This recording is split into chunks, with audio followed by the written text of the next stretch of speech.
Join with us, House of Restoration, where we are exploring the word of Yahuwah and being a testimony with the witnesses of Yahuwah, Wesley and Tameka Smith.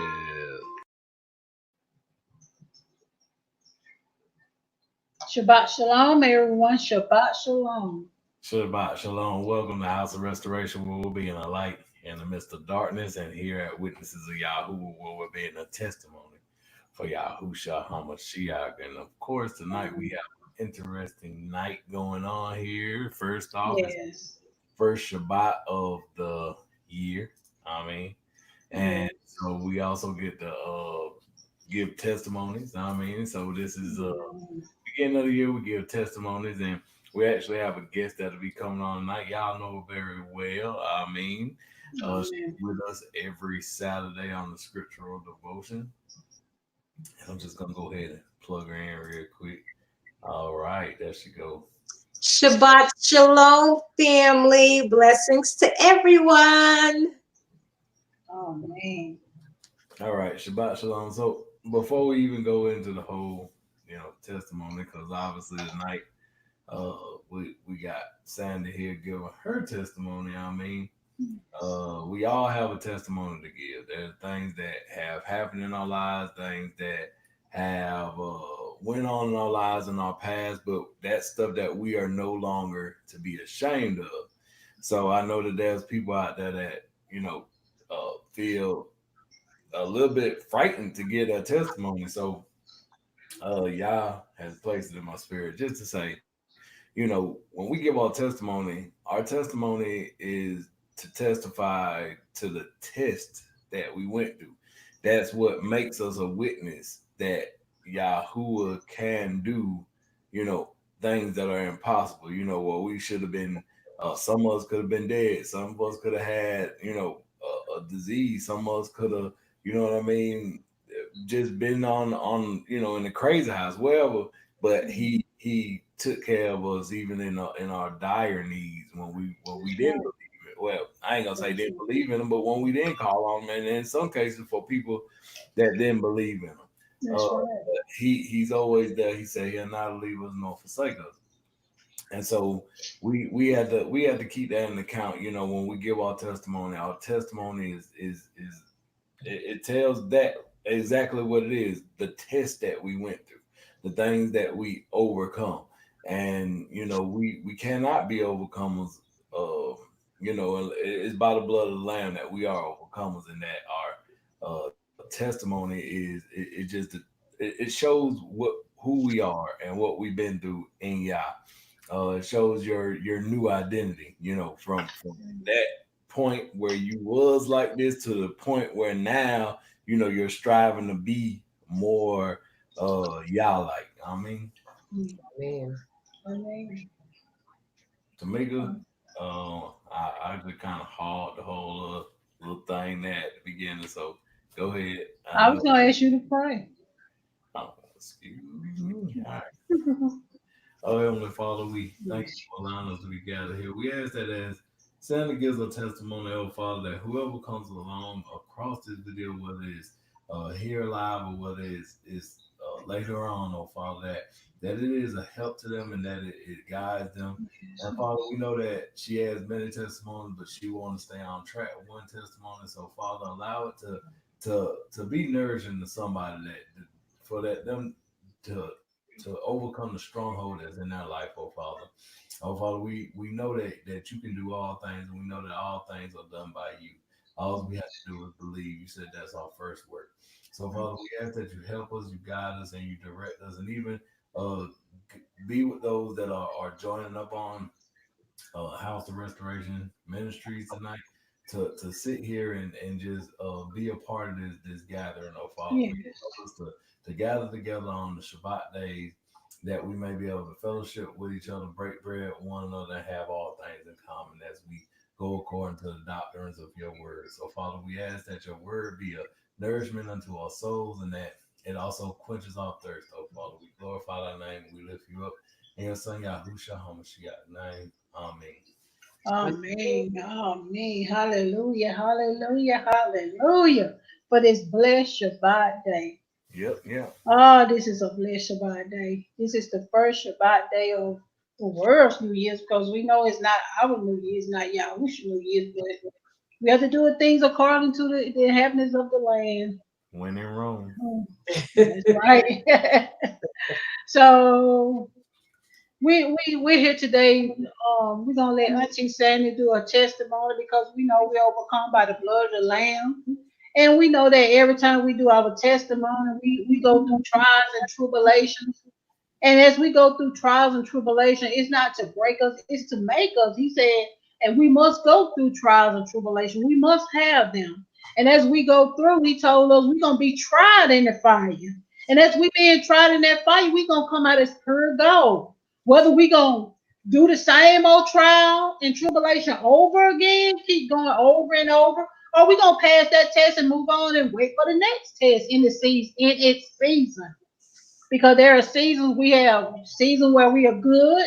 Then there's some seasons where Yahushua want to test our faith. There's some seasons where he sends Satan to test us. Yeah. And that's for him to test our faith in him because he put so much faith in us. And it's to let Satan know that, oh, I have faith in them and they have faith in me. It works. It's like a boomerang effect. So we're gonna let Auntie start off, just giving a little bit of her testimony. And we're gonna ask questions here and there, Auntie. Okay. Lately, I've been talking when I've been praying on the prayer line or whenever. I've been talking about forgiveness, how hard it was for me to forgive, and I thank Yah for teaching me how to forgive. Now, what I needed to forgive my ex-husband for was the abuse that he had put me through. He put me through so much abuse. My son, my youngest son, actually was in the room with us because, he was the youngest one. So he would sleep in the room with us and he would come in. My ex would come in the room and start yelling and screaming and waking the baby up. And I'm like, you need to stop this craziness. Mm-hmm. So he would do a lot of things, yelling and screaming at me, telling me I need to get up and make him breakfast and all this other stuff. So I told him, I said, listen, if you want something to eat, you go back to wherever you were to get that food, to get you something to eat. You don't need to be coming in this house screaming and hollering and disturbing everybody in this house. It makes no sense for you to be doing this. Now, at the time, he was drinking very heavily, and he was also doing drugs. I was doing drugs too, but not as bad as he was. And he would just start physically hitting me.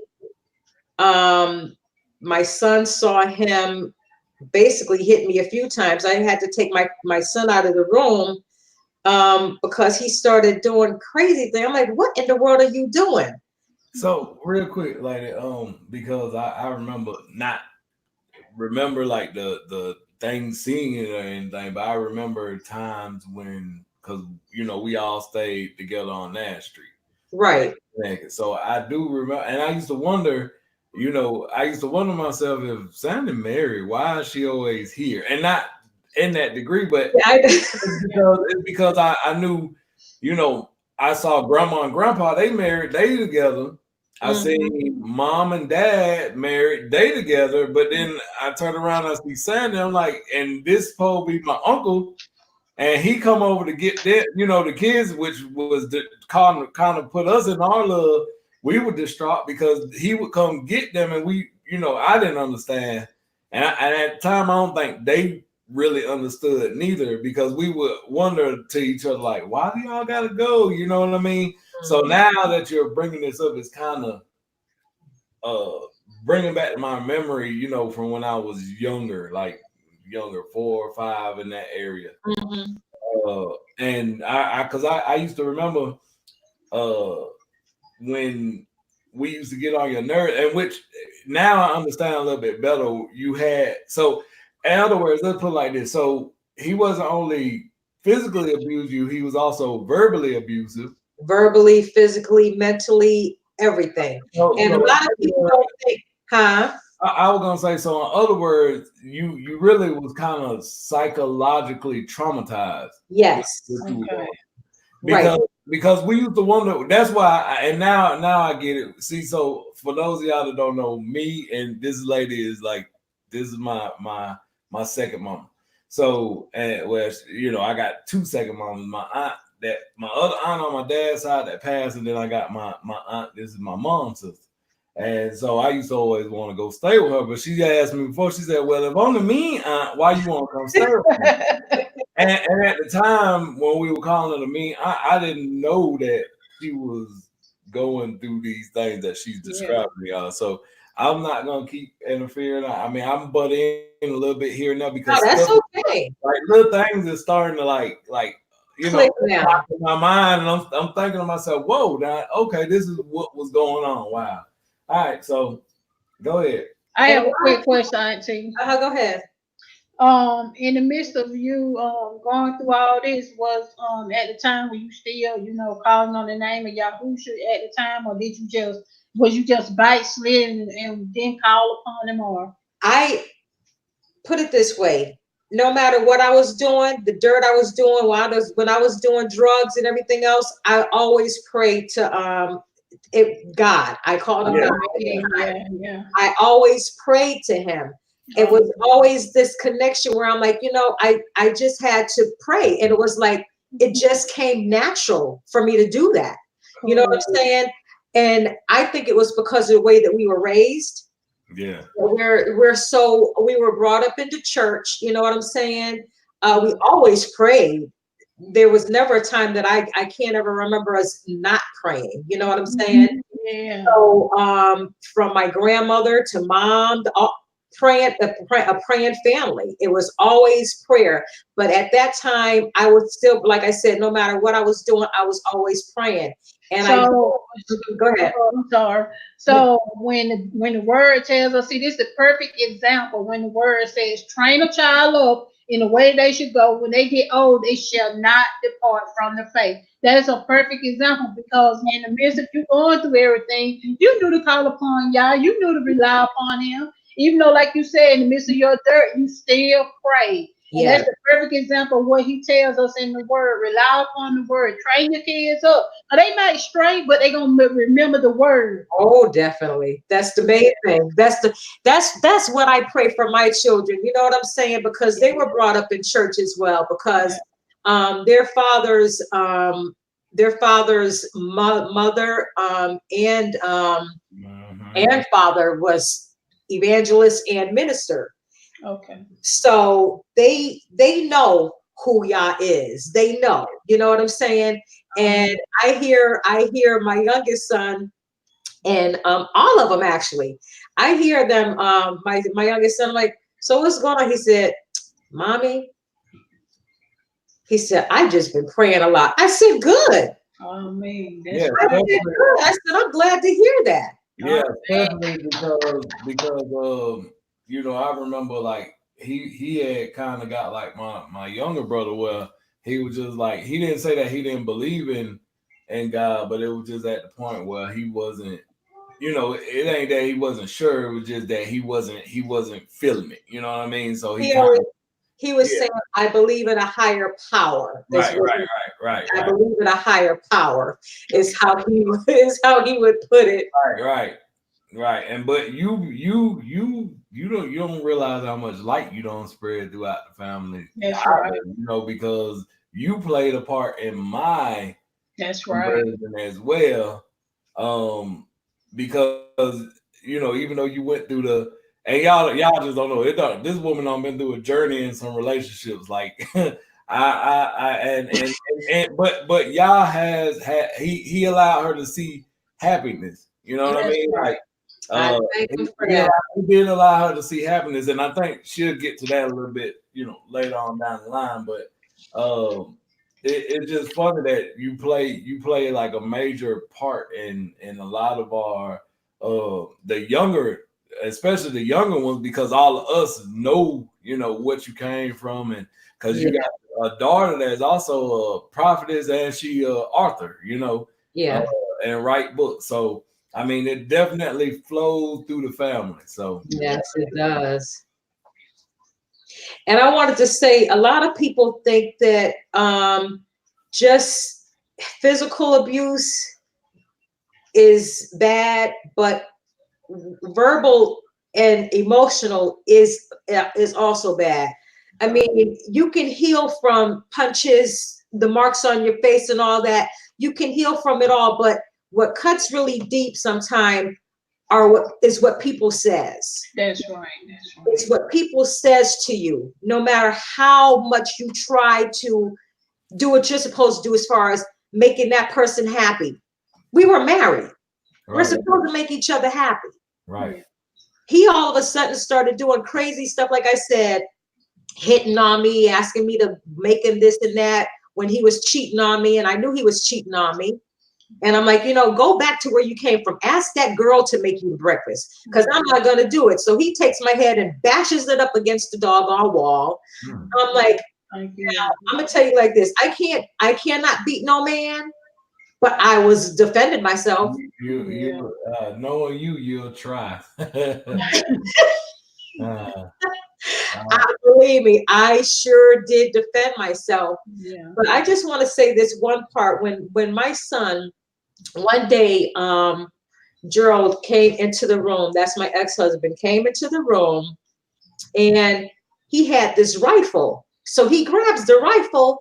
I said, what in the world do you think you're doing? So I grabbed Dwayne, take him out of the room, and I said, if anybody hears a gunshot, it's Gerald shooting himself. So this is how bad he used to just hurt me. So he had the rifle on the floor, had it to his head. I said, go ahead, pull the trigger. So he's looking. I'm like, you know what? It would be so easy. You put your finger on that trigger. I said, and I could put my finger right on top of yours, and it'll look like you're killing yourself. I said, it would look like you actually shot yourself. I said, but I can't do that. I said, see, you scared to do that. I said, you are nothing but a coward. I said, but yet you come over here and you mess with the family. You try to scare us, but yet you're going to sit over here. I said, what do you think? I'm going to beg you not to shoot yourself? I said, if you want to do it, go ahead and do it. Right. And I mean, I was very serious because he hurt me so much. Yeah. I'm like, no. I said, if this is what you want to do, go for it. Go for it. And see, that be like the tactic of the enemy, trying to still mess with your mindset, trying to play on your mind, trying to see, how far they can go, see how far he can go with destroying you, because he came to kill, steal, and to destroy. The enemy did. But see, YAHUSHA had a plan. That's why he tells us in Jeremiah, he know I respect the end. He had a plan for your life. And I thank him. I thank him. I really do, because like I said, it could have been so easy for me. I knew he wasn't going to do it.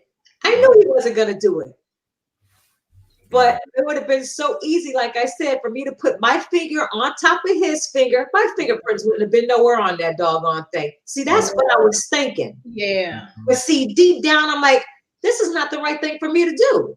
Right. I wouldn't be able to live with myself doing something like that. I can't do that. See, you remember the commandments, Auntie. See, in your mind, the enemy said, kill. But see, YAHUSHA said, thou shalt not kill. You heard that voice. That voice saying, thou shalt not kill. See, but the enemy was telling you, go ahead and do it. Get rid of it. But see, I'm so thankful that YAHUSHA talked to you. Girl, don't get me wrong now. I sure wanted to. I know. I sure wanted to. I wanted to so bad.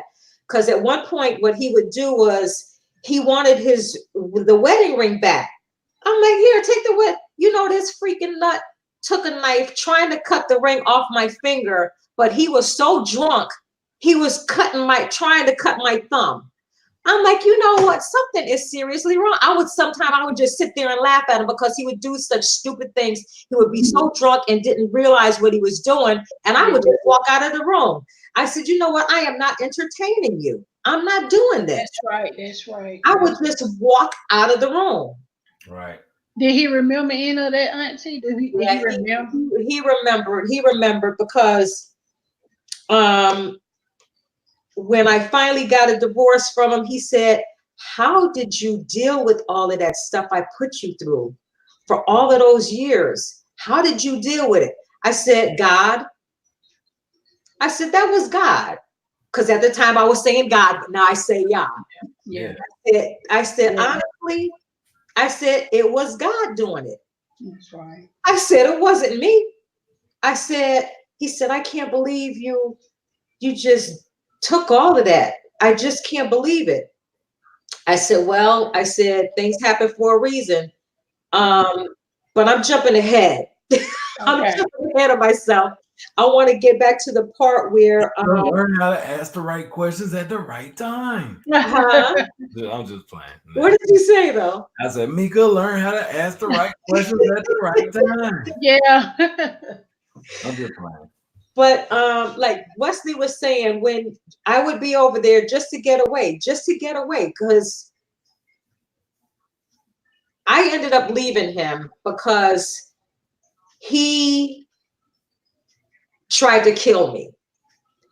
I thought I was dead. Put it this way. I thought I was dead. He came at me one day. I was walking, getting ready to go in the bedroom, and then I hear all this noise. I'm looking around, and it was him running up on me. So he's choking me, and tears are coming to my eyes, and all I can do is I passed out, or so I thought. Yeah. Yeah. So I asked his father, I said, listen, Dad, I need you to keep my kids for me until I'm able to come back and get them. I said, because if I don't leave tonight, either I'm going to die or he's going to die, or I'm going to go to jail or he's going to go to jail. Something's going to happen. So I need to leave. So I left. So I want to say a few hours after that, he called because he knew where I was. I went to Mom's house. Right. He calls me, and I said, I don't want to talk to him. Mom said, why not? I said, Mom, I just don't want to talk to him. So he talks to me on the phone. He said, you know, I could come over there and pick you up and grab you and take you out of the house. I said, ain't nobody in this house going to let you do nothing like that. I said, try it if you want to. I said, you can try it if you want to. I said, nobody, and I didn't tell anybody anything that was going on. Nobody knew. I was getting ready to ask you that. Nobody knew I was getting beat up. Nobody knew. I didn't tell nobody. Yeah. Nobody knew. I just said, I got to get away. Every time I went, I just got to get away. I got to get away is all I was saying. So that day he said, you know, I could come over there and pick you up and grab you and carry you outside the front door. I said, oh, really? I said, you think so? I said, try it. I said, with everybody in this house, I said, Mom and Dad would not let you. I said, now they don't know what's going on. I said, but if they see you doing something like that, I said, you got to deal with Dad. And, Yeah. and a bunch of little half black people.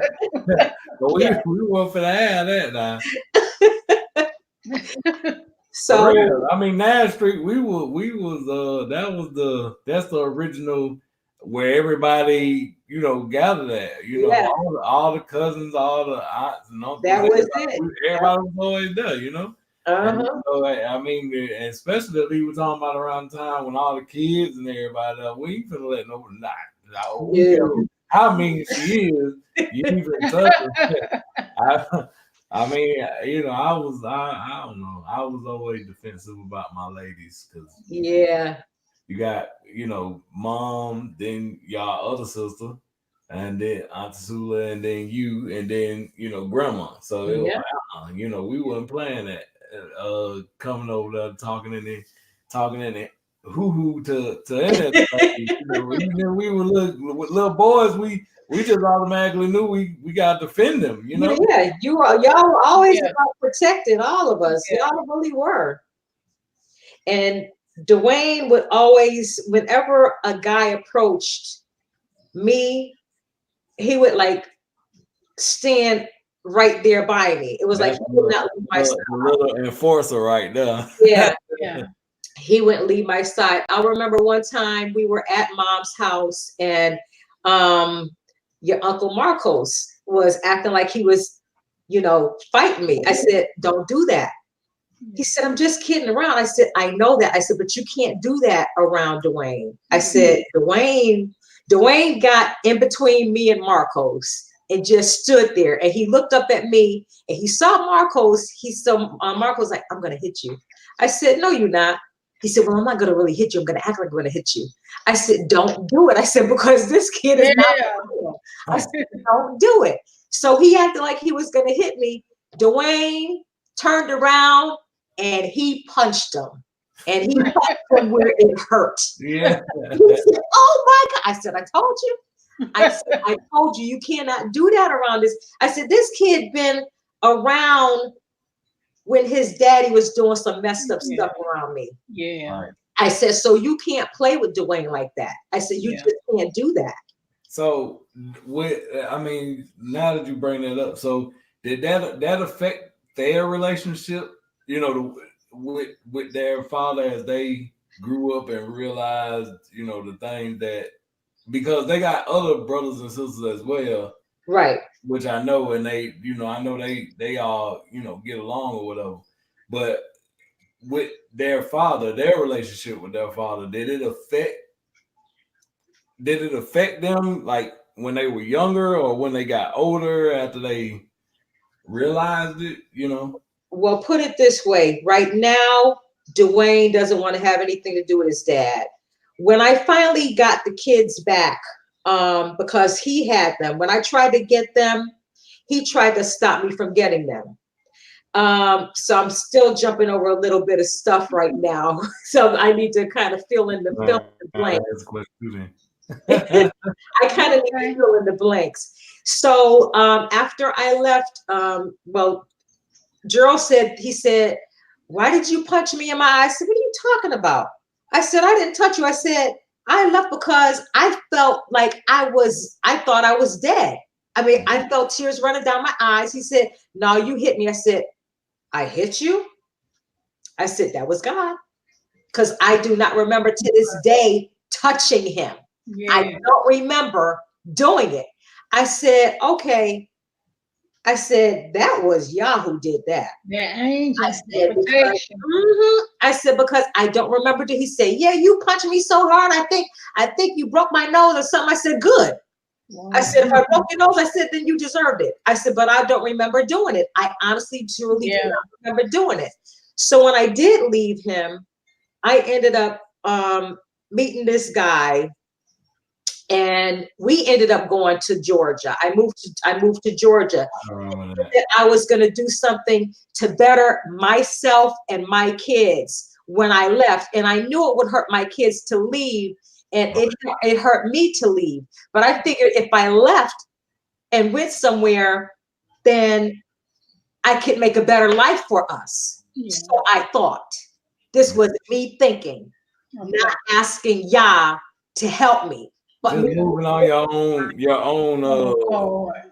Yeah. Me just doing it on my own. So I get down there because he has family down there. He has family in Georgia. I get down. Everything was fine. We were getting along fine before we even moved down there. I think we might have been together for, I want to say, about 6 months or so.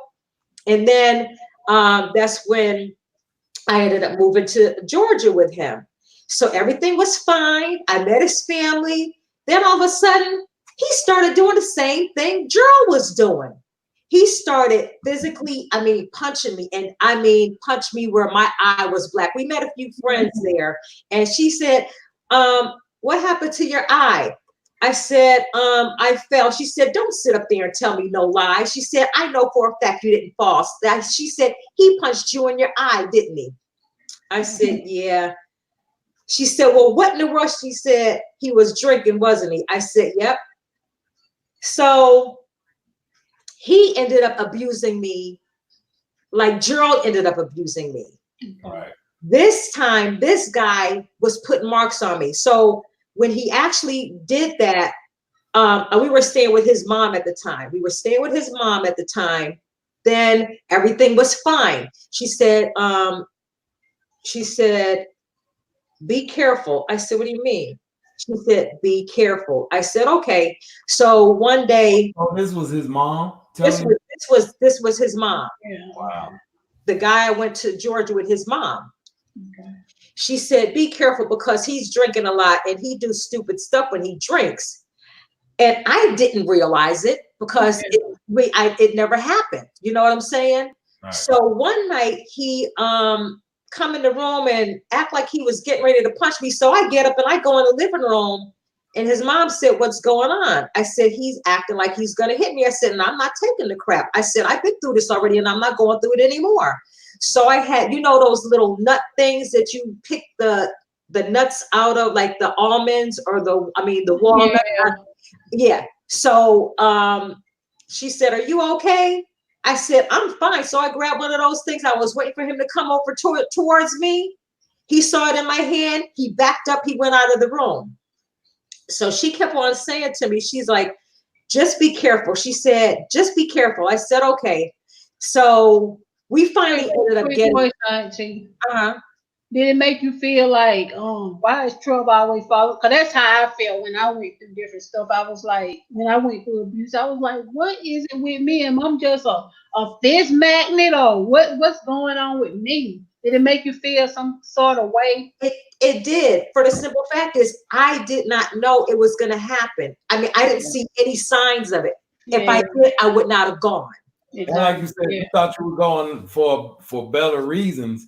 And now it's something else coming back to me. I remember sitting there in the living room now and giving you a hug in Nash Street when you told us you were going to Georgia. And I was like, where the heck is Georgia at? You know what I mean? Like as a kid, I didn't realize.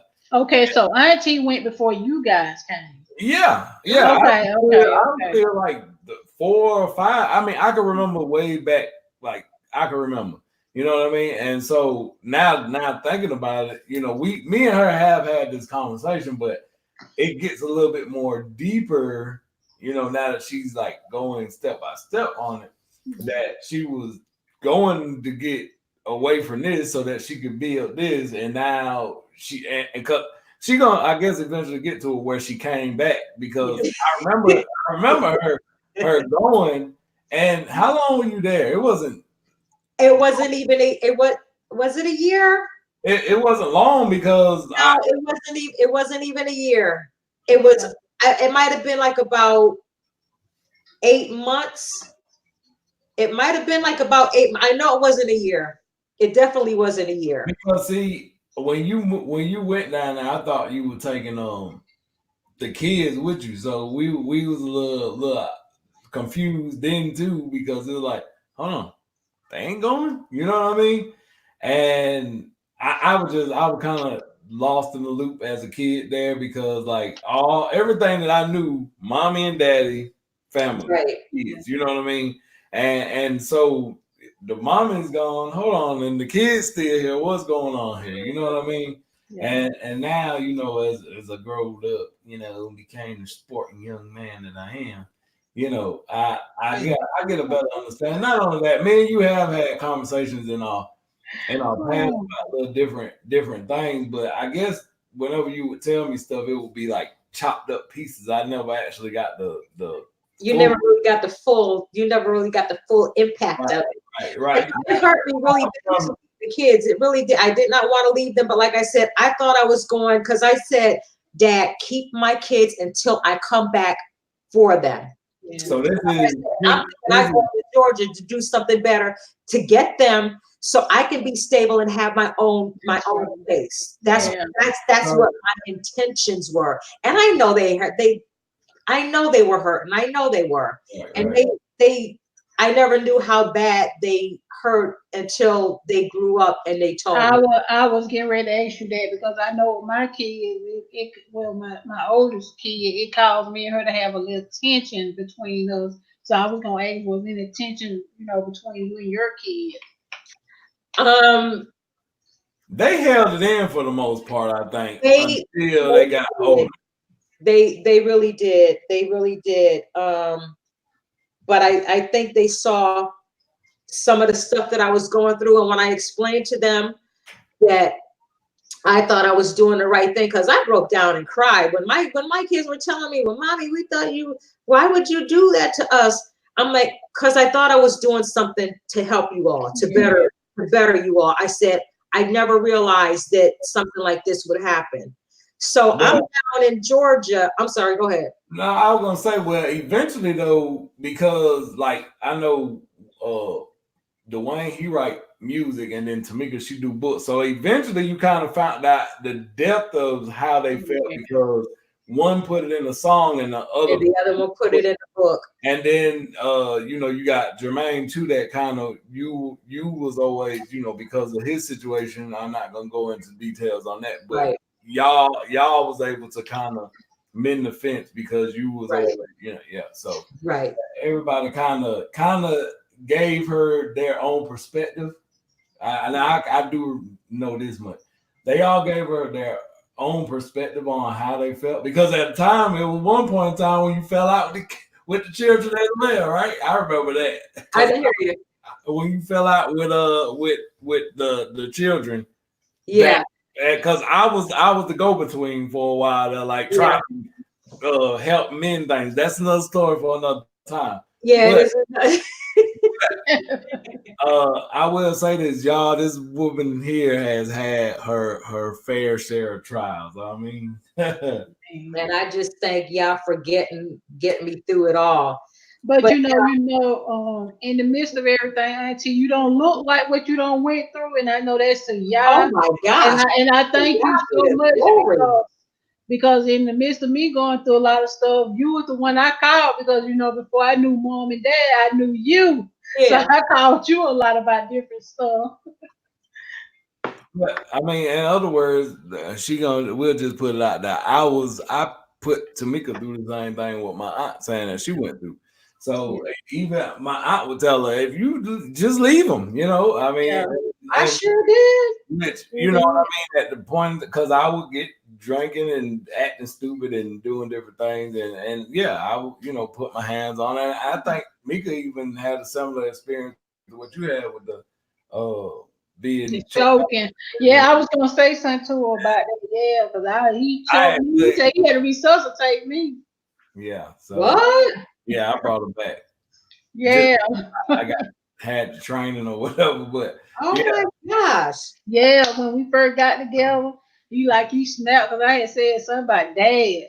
And I didn't know what him and Dad had went through, and all of a sudden he just started. I remember saying it now, but I remember him just choking me, and all of a sudden I saw all three of my kids, and they had on like white and had wings around them. They just started running to me, and I ran to them, and I woke up like, what happened? You know. Wow. Oh, and he was like, I had to resuscitate you. So I mean, after looking back at all that, that is not only the fact that I hurt her, but I mean that to wonder say, Wes. Yeah, we got all of us got some pride, sis. She put on that Wes. So while I was in Georgia with this guy, we finally moved out into this double wide trailer. Beautiful, beautiful place. I wasn't working, but he was working. And his mom lived like maybe about a 5-minute walk. Now, this was in the part of Georgia where I was. It was dirt roads. It was. That was like a lot of Georgia. It was still like how we moved to Georgia. Man, I'm telling you, it was in the country. I mean, dirt road. There was no sidewalk. I mean, it was something else. But I liked it. I liked it down there. And then when we finally got our own place, he started acting up again. He comes in the house one day. I was cooking. I was making dinner, and he did something. So I went out the back door because I wanted to get away from him. So he's yelling and screaming, "What are you doing? Where do you think you're going?" I said, "Away from you. I'm getting the heck away from you." I said, "Because I'm not going through this anymore." So then he really started. I'm like, "What is going on?" So I go back in the house, right? And he starts punching me. So this is the only thing I could think of. I said, "No, this is not happening again." So he jumped back. I guess I scared the heck out of him. Because I said, I said, "This is not happening ever again." I said, "No, this happened before. It's not happening again." In the meantime, after that, I went to his mom's house because I still had clothes and everything at his mom's house. She knew I was going over there to pack up to leave him. His cousin knew I was going over there to pack up to leave him. I would give her, because I was on unemployment. Right. So I would give her my money because he tried to take my money. He said, "Where's your money?" I said, "Do you actually think I'm going to give you my money?" I said, "What is wrong with you?" So he was trying to find it. So I gave it to his cousin, and she was holding on to it for me. I said, "I need you to do me a favor." I said, "I have my stuff packed at his mom's house." I said, "When he goes to work one morning, I need you to come and pick me up so I could go grab the stuff." She said, "Of course I will." So I had boxes, I had clothes and everything now. And like, keep in mind now, his mom lived like about a 5-minute walk. Right. So every time I went over there, I would have my stuff in her room so he wouldn't see the stuff that was, So you were packing slowly. I was packing slowly. Okay. When I say slowly, I was done in about 2 weeks packing. Okay.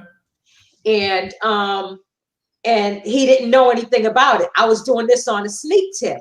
Because I'm like, no, I said, if I stay down here, I'm going to end up dead.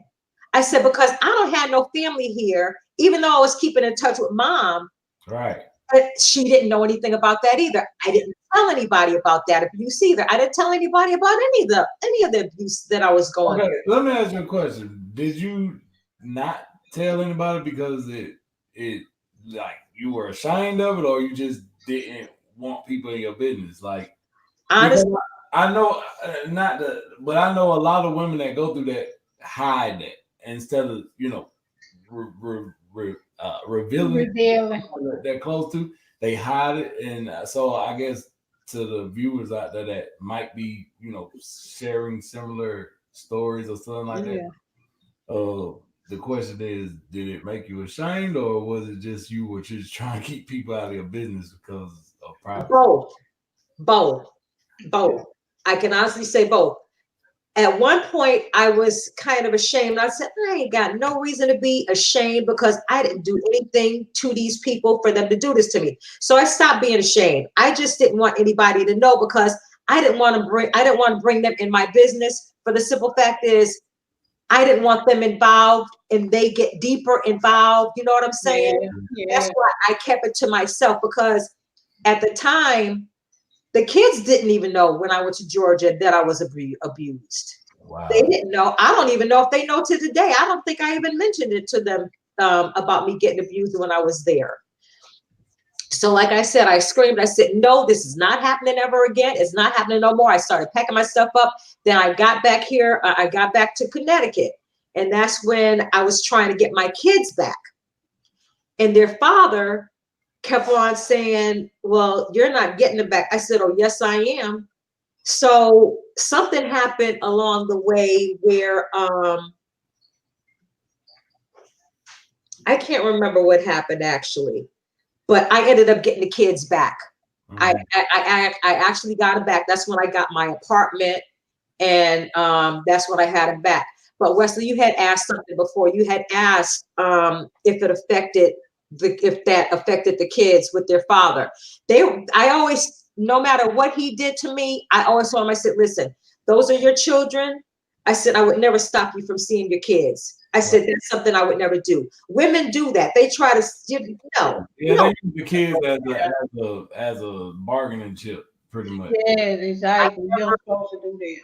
I never, ever did I do that. No matter what he did to me, I never did. I never, ever did that. And see, that's also, Auntie, because you find so many of those women telling the kids, how awful your dad is, what your dad did. And we shouldn't do that. We should let a kid or whoever it is find out on their own.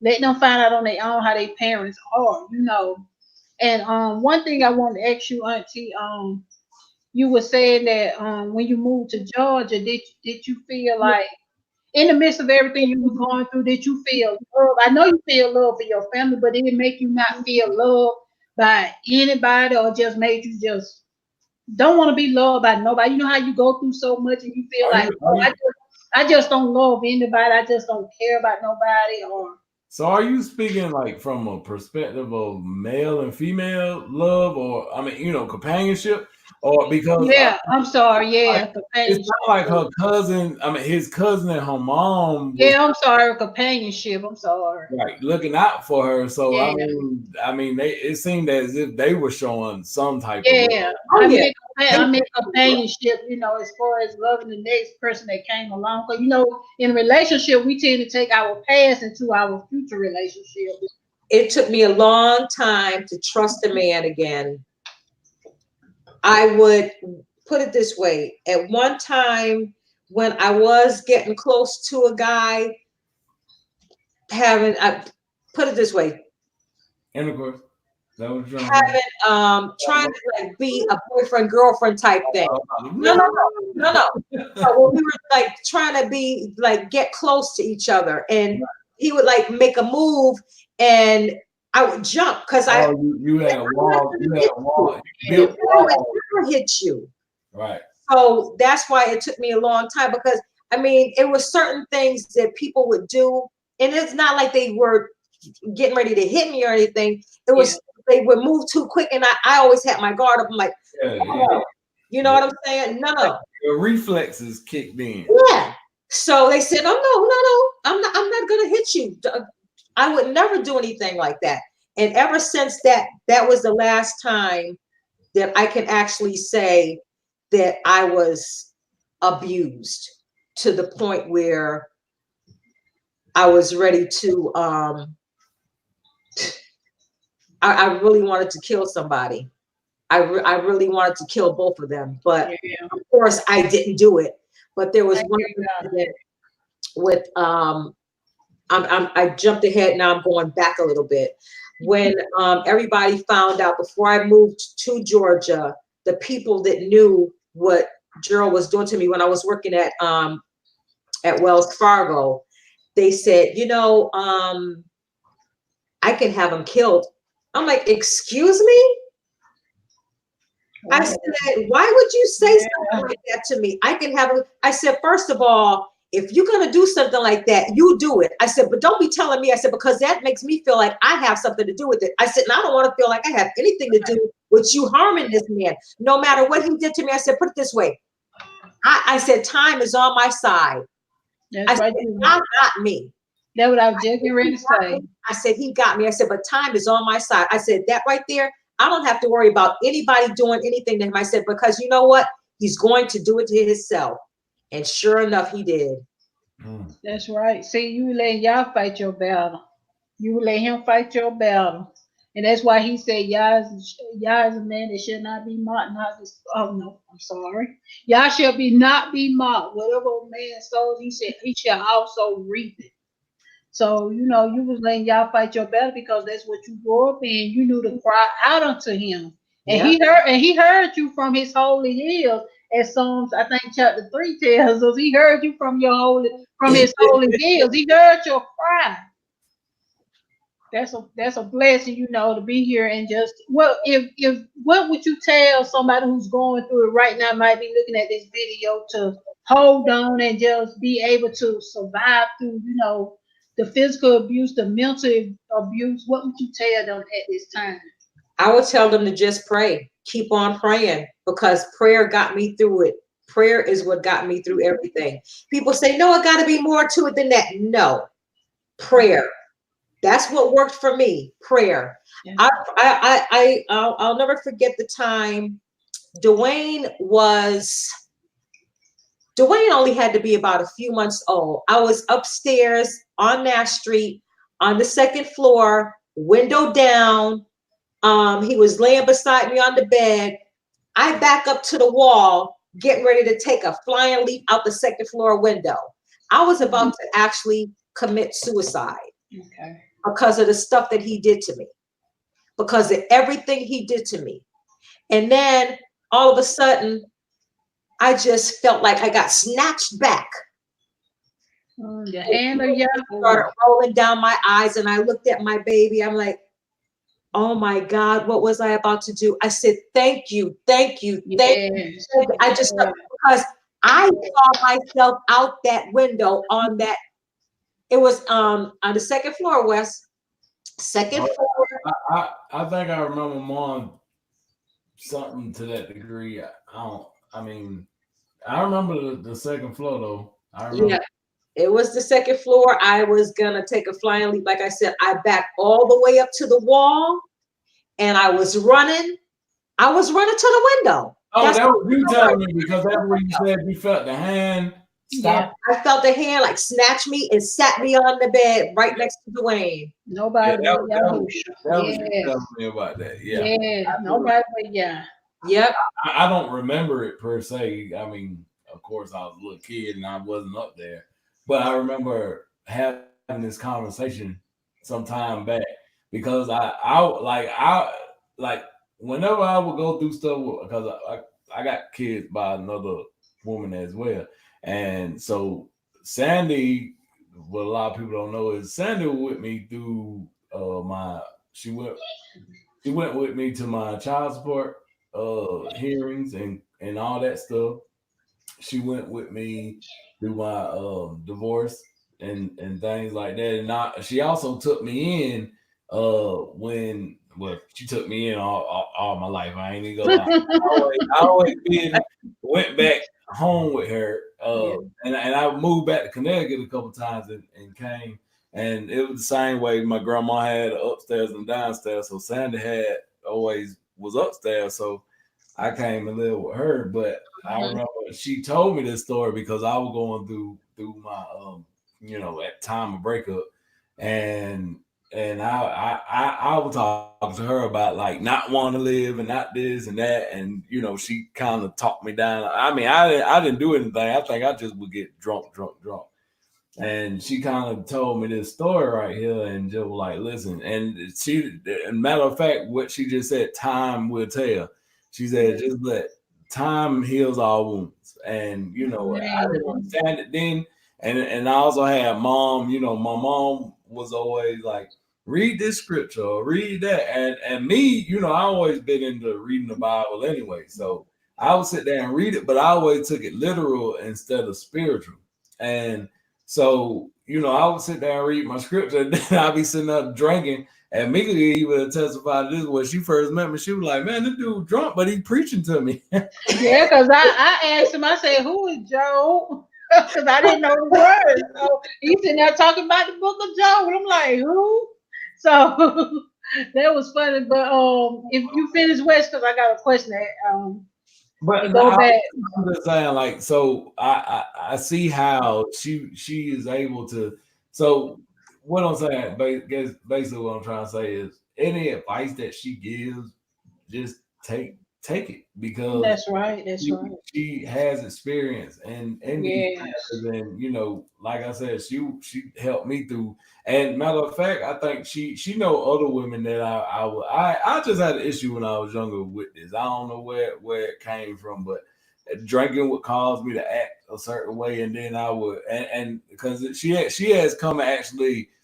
Like I said, I say she kicked me in the juice. She say she didn't do it. I didn't do it on purpose. I'm telling you, it was when I tell y'all that I promise you, it wasn't.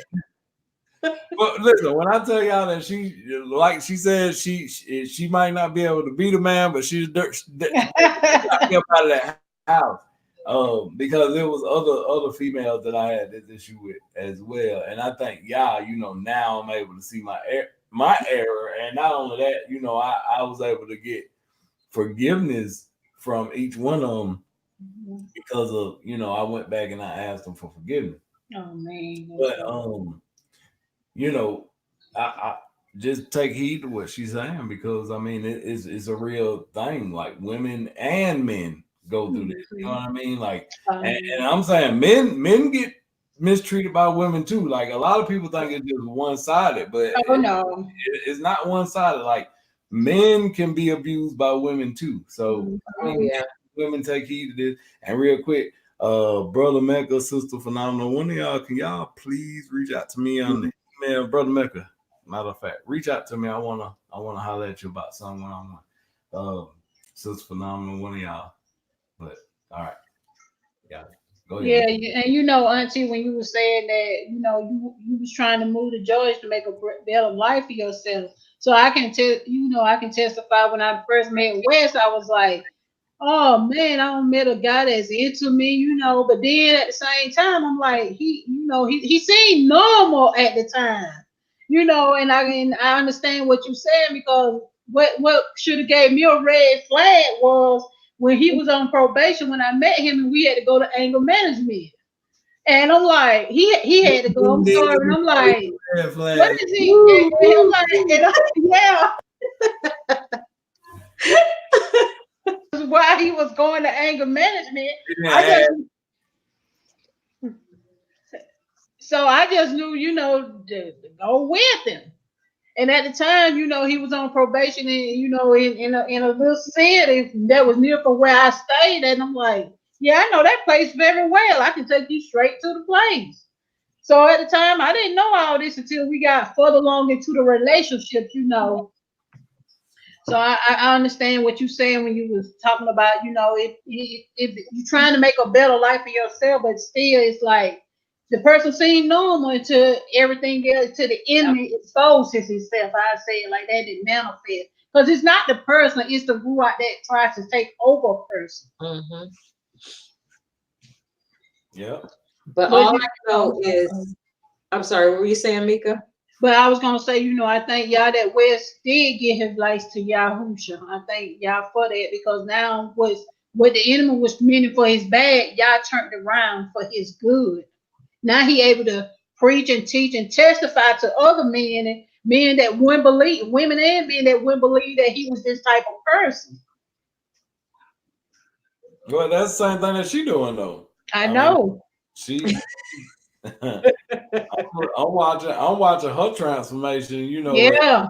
Each time it was like because like me, I used to smoke and drink with my aunt, you know what I mean? Like that was, we were like once I got old enough, it was like, oh, okay, we go get some beers, get us a little smoke and just chill out, you know what I mean? And but at the same time, like even just sitting there drinking like that, you know what I mean? We was wasting a lot of delicate time. Yeah. Now, y'all look what we do. We spend our Shabbats together. Hallelujah. Hallelujah. Yes. Hallelujah. It was through seeing her transformation because she smoked cigarettes as well. And when she stopped smoking, I was like, well, hold on. If she can start smoking cold turkey, because a lot of things that people don't realize, like with me and her, are even like with habits that we have. We didn't go to NA or AA to do it. We stopped on our. Thank you, Yahoo. God helped us. I'm not going to say we stopped on our own. Right. Yahuwah helped us to stop. Right. Exactly. We put it in His hands. We asked Him because I asked Yah to help me to stop smoking. He scared the freaking heck out of me. I will never smoke another cigarette again in my life. I'm like, okay. I asked him I said, Yah, please deliver me from smoking cigarettes. And he sure enough did. Thank you. Yah. Like I said, don't get me wrong now. This might sound funny to people. I like the smell of a cigarette. I can hold a cigarette in my hand, but I will not smoke a cigarette. because my friend Eleanor, I call her my sister, she said, do you mind holding this cigarette while I go out to, she had to do something and she didn't want to put the cigarette. I said, give me a doggone thing. So I'm holding the cigarette in my hand. She said, you getting ready? I said, I'm not getting ready to smoke nothing. I said, girl, I told you. I said, yeah, deliver me from smoking cigarettes. I said, I am scared to light a cigarette. I said, I will hold one. I will smell one. I said, but I will never smoke another cigarette. I'll never forget it. It was on Halloween, the year Dad died in 2013, Halloween. I stopped. That was the last time I had a cigarette. Awesome. Good. Thank you, YAHUSHA. Yep.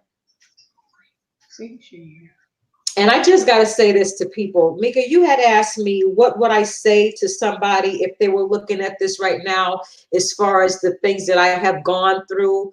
Like I said, the main thing is just pray. And you just have to pray because, like I said, that was always something that I did. I never stopped praying. And I always said, and I said to this day, y'all got you. No matter what you're going through at this time, whoever is out there, male, female, getting abused, just trust and believe in Yah that he's going to get you through. Call on his name. He's there. He's listening. He's going to be there. He's here for you. That's what I did. And that's why I'm saying he got me through all of this. Oh man. Right. And And you have for the person that's the abuser, you know, you can be overcome.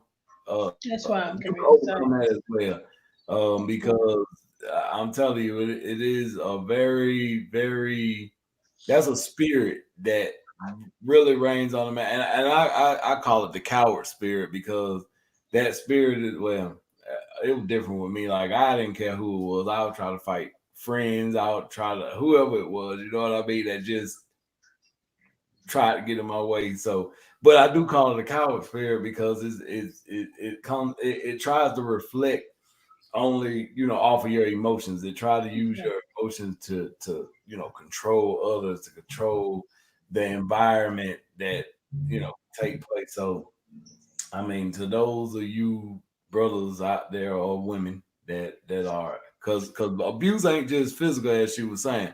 Abuse is also verbal. It could be emotional. That's right. That's right. I mean, it could come many different ways, and you know, it can cut like a sword. You know what I mean? And it could be harder than a fist, because I mean, you can have it where people, like she was saying, just want to commit suicide. Yeah. They don't feel like there's no other way out. You know, they don't want to. And then, like, some people, you know, as she was saying, she was both ashamed and, you know, just didn't want people in her business. And that's how some people are. They don't want drama, and they already trying to remove the drama. So Right. I'm bringing more people into it. So now, you know, my family getting involved, and this, you know, we got a family feud going on. Oh yeah. Yep. Yeah. I And mean, you know, when you was talking about verbal abuse, you know, it don't even be only be in relationships. A lot of parents verbal abuse their kids, you know, through physical or either verbal abuse, you know. yeah, So we got to, you know, even talk, you know, even those type of abusive relationship, because there's so many kids that say they don't even want to be at home with their mother or father. right. And you know, that's another thing that is really skyrocketing now in our culture is you know, uh being molested. That's a form of abuse. You Yeah, know, yeah. neglection. You know, whether children being neglected, or Mhm. husband and wife neglecting each other, whatever the case is. I mean, it can harm the substance of the family. You know what I mean? And something that we have a big issue with over here in America is divorce. You know what I mean? Like, Yes. it's so simple for people just to do it, you know. And which you wish you could, some reasons, like what Sandra was going through. Hey, That's a reason to get divorced. That's right, right. right. I mean, no man should ever any time, you know, do that to a woman. You know, it just ain't right. You know, and so you have to, like, Yah opens up doors and he closes doors. You know what I mean? Mhm. And so, you know, and I will say this, because when it comes down to it, it, like, you have been presented with other times where you could have been married as well, right? Yes. Yep. As a So, matter of fact, this one, when I did move to Georgia, I was there for 4 years. I was down there. I was with this one guy, because Wesley, you came and stayed with us. right, I was with him, I want to say about 12 years or something like that. right, Had to be about 12 years. And then he started doing some crazy stuff. He didn't actually hit me, or we were doing drugs together, put it that way. We were doing drugs together. And then I think he started seeing somebody, because we always, whenever we went somewhere, we always went out of state, we went together. So a couple of times he decided he wanted to go by himself. I said, okay, something ain't right for him to just up and leave and want to just leave me here. And, you know, well, I have family in Connecticut. I said, so do I. I said, so what are you trying to say? So I think he was cheating on me. But anyway, we were going to get married. We never picked a date or anything like that. So he says to me, he said, I'm bringing you back home. I said, you don't have to bring me anywhere. I have family here in Georgia. He said, no. He said, we left together. I'm bringing you back. So he brought me back here to Connecticut. And he says to me, he said he left me. I can't even remember how he put it, but about maybe less than 5 months later, he ended up getting married.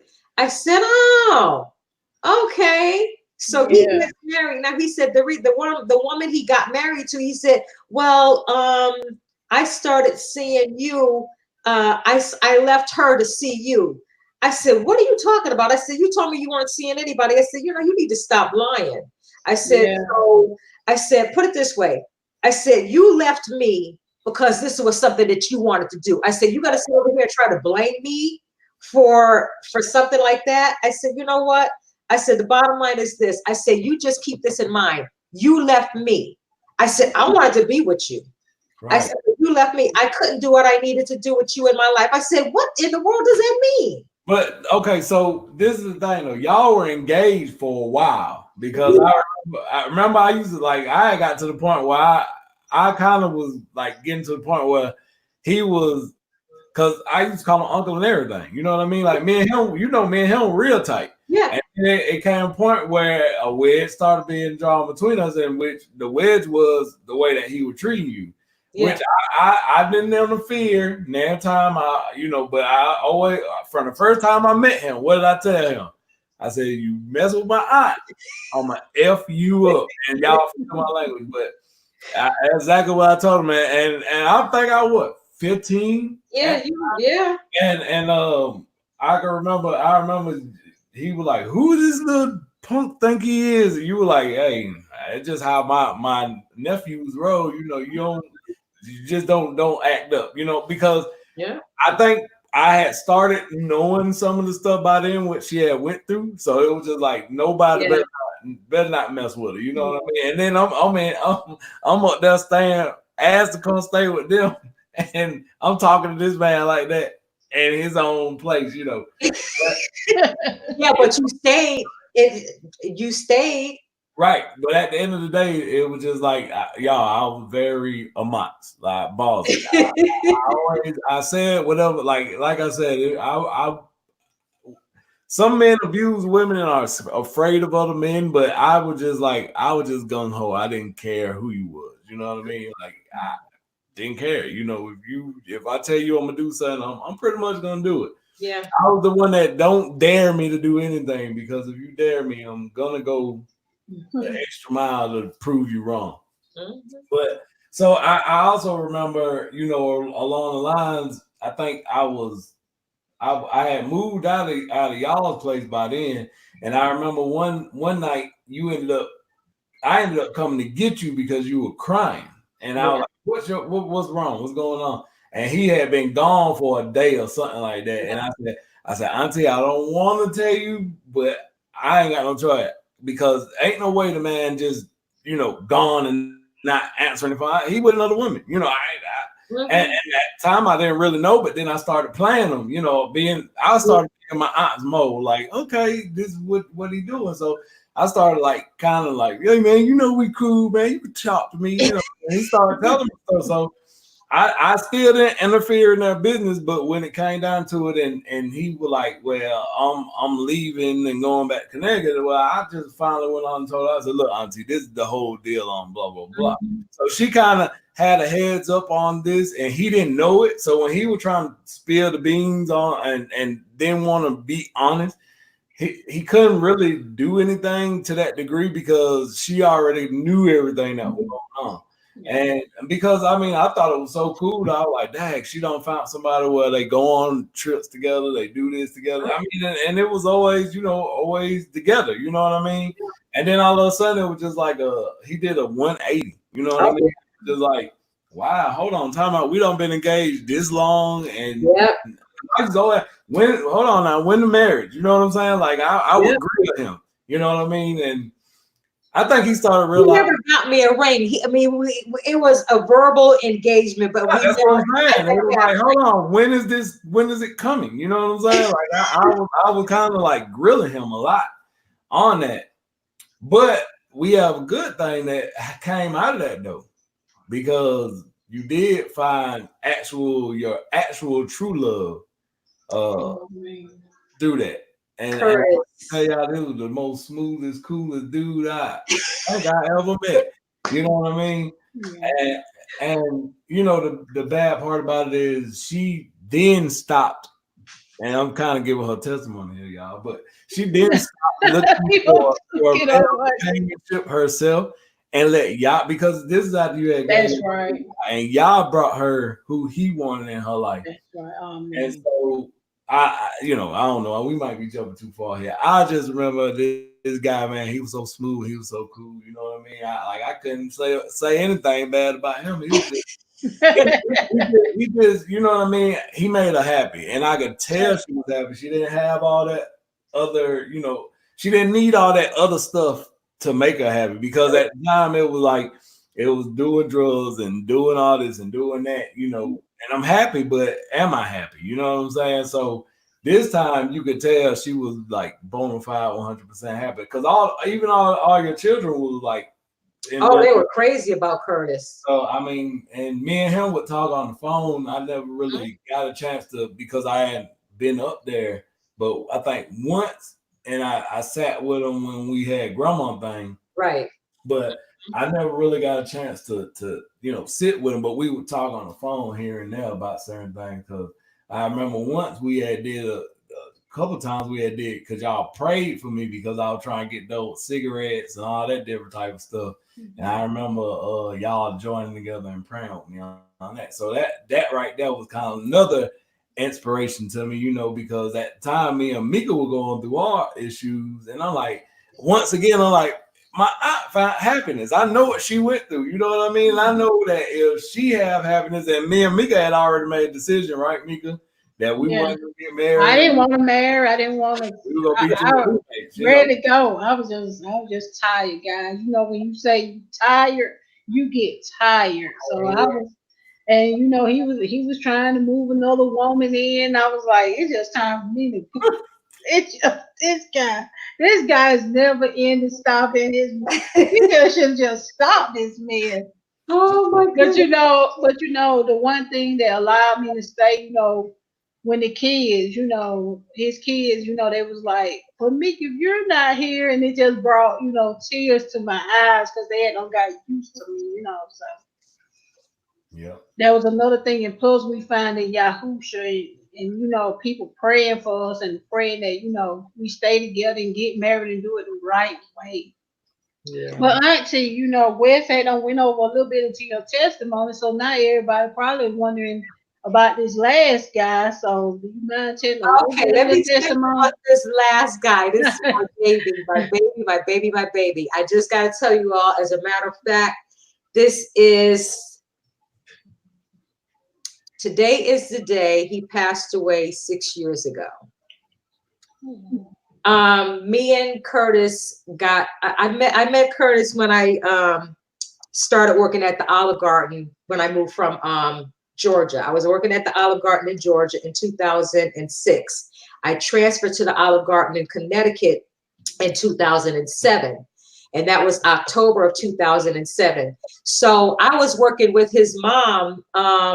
Actually, she had went out on knee surgery, and I had met her before she started back working, because she was out on, with physical therapy and everything. So when she came back, she kept on saying, I got to go tell Curtis this. I got to go tell Curtis. I said, who the heck is this Curtis guy she keep on talking about?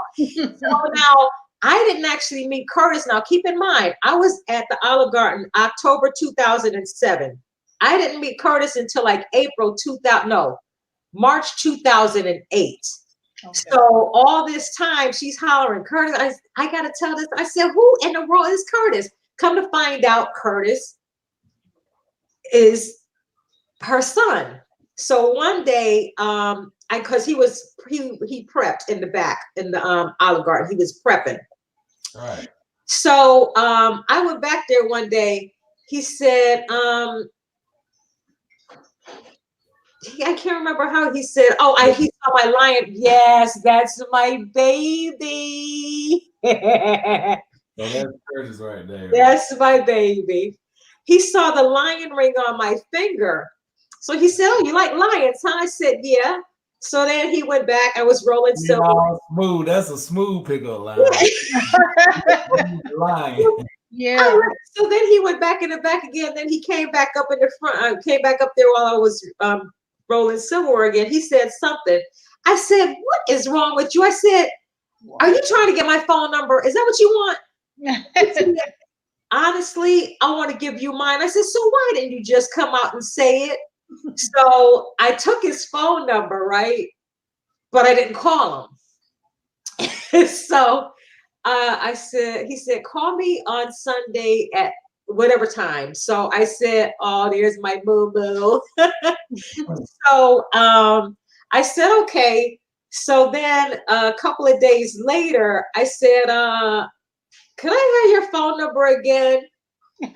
You threw it away, didn't you? I said, no, I lost it. I did. I really did throw it away. So you threw it away? I threw his phone number away because I put it this way. I didn't trust him. It was like, this was too good to be true. Right. Yeah. I didn't trust him.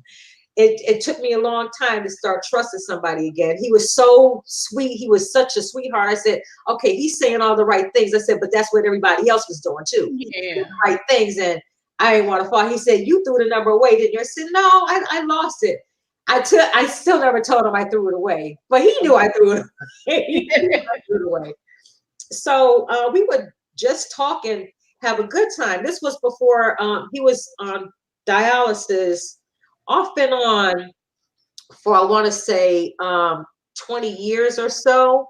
Right.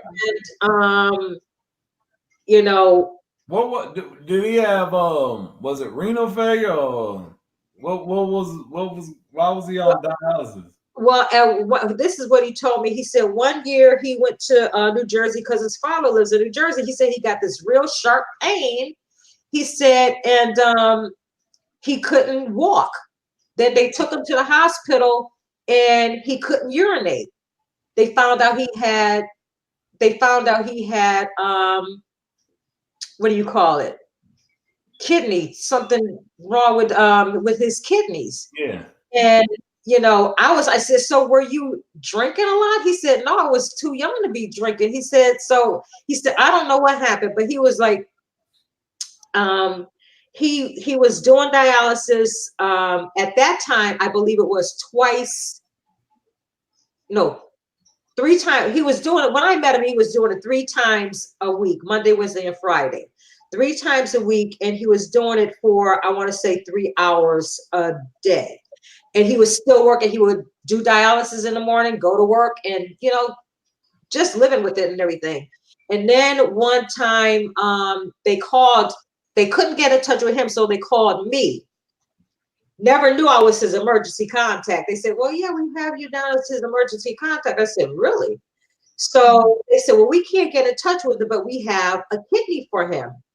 And it's in, he was going to Mass General. So I called him and told him, I said, you need to get to Mass General. I said, you got to get there. I said, because they have a kidney for you. So he ended up going there.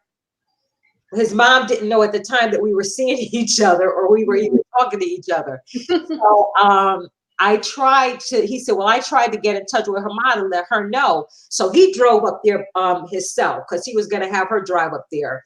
So he drove up there and he got a kidney. He was doing fine.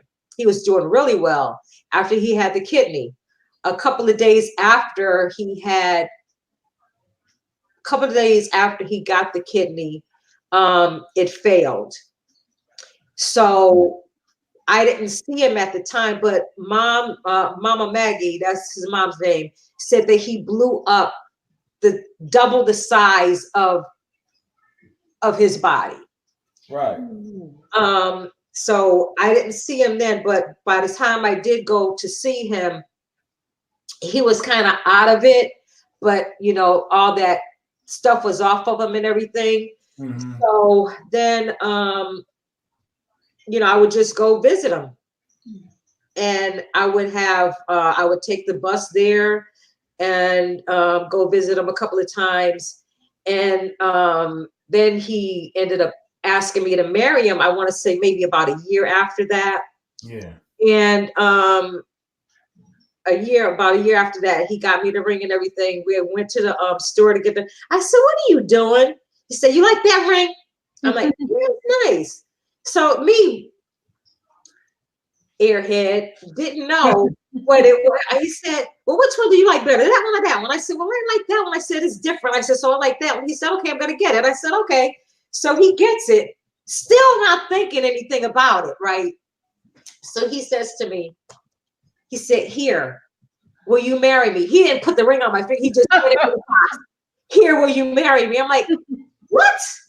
Man, I said, "Stop playing with me." So he comes over to the house and he asked Mom and Dad, he said, "Do you mind if I marry your daughter?" So Mom and Dad both said, smooth. so Mom Yeah, and Dad yeah. well, what did she say? So Mom and Dad both said, "So what did she say?" He said, she didn't say anything yet. I didn't. So when Eleanor found out, because Eleanor was living upstairs, when Eleanor found out, she said, "Well, did he ask you to marry him?" I said, "Yeah, but he handed me the box in my hand." She said, "Where is he at?" So she said, "You asked my sister to marry you and you didn't put the ring on her finger. You just handed her the box." So he looks at me and he takes her. I said, "Don't do it because she said so." I said, "What the heck is wrong with you?" I said, "If you want to do it a different way." I said, "Don't just do it like that." Yeah. But I mean, I loved Curtis. I mean, he's my heart. He still is. I just talk to him like I talk to Dad. I talk to him. But yeah, his daughters were saying, "So, Cassandra, when are you gonna marry my dad?" I said, "Ask your dad." I said, "I'm ready to marry him, but he don't want to marry me." He said, "Well, it's not that I don't want to marry you." And I said, "Then what is it?" And he wouldn't tell me for a while. He told me the reason why he didn't want to marry me was because he didn't want to hurt me because he thought he was going to die. I said, "Curtis," I said, "everybody's going to die." He said, "No." He said, "I feel that I'm not going to be around long enough to spend my time with you." So I used to always picture me and Curtis being together. When we went to the Holy Land experience, his father paid for us to go to the Holy Land experience. He got baptized there. He said, "Well, why didn't you get baptized?" I said, "Because I want to go to the real Holy Land and get baptized." I said, "That was your thing."